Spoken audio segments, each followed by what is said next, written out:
My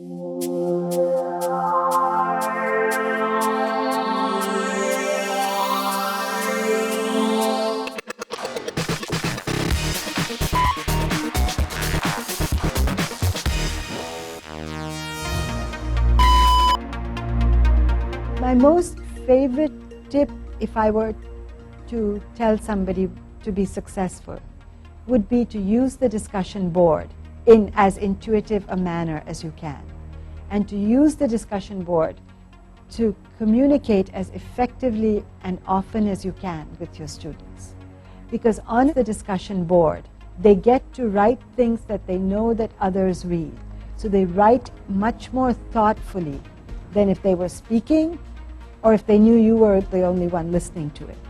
By designing assignments that require students to have a critical opinion at the end, discussion boards can help you to help students encourage critical thinking. For instance, the blood substitute paper. When they have to write an analysis, they look at all the information and they look at what is used to make blood substitutes. And that's what gets them to thinking, well, these are things that we learned before. We used to dispose them off carefully in the lab, yet they are part of a blood substitute, and we're putting them back in our body. Is this a good thing? Is this not a good thing? Can I go out on the net and look for more information on it?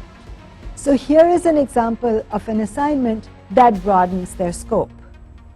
Then the chemistry assignment where they had to solve the murder.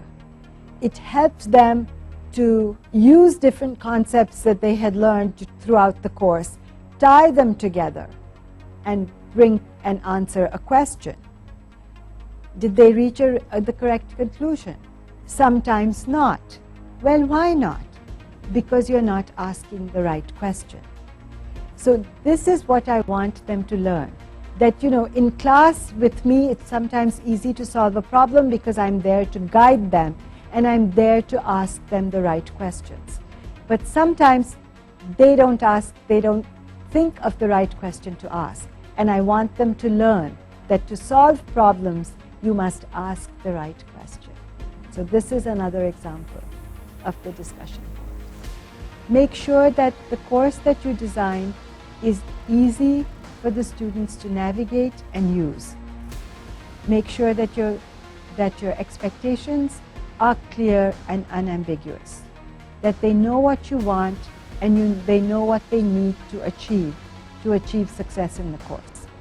Know what you think they will find difficult and write out notes for them about this, or direct them to websites that they can practice that, or that it's written out in a way that is different so that they can see it from a perspective that probably makes more sense to them. And assess them in ways that are relevant to them. Assess them for the work they have done, for the work they have produced, and the concepts that they have striven to understand. So make sure that your assessment addresses your objectives.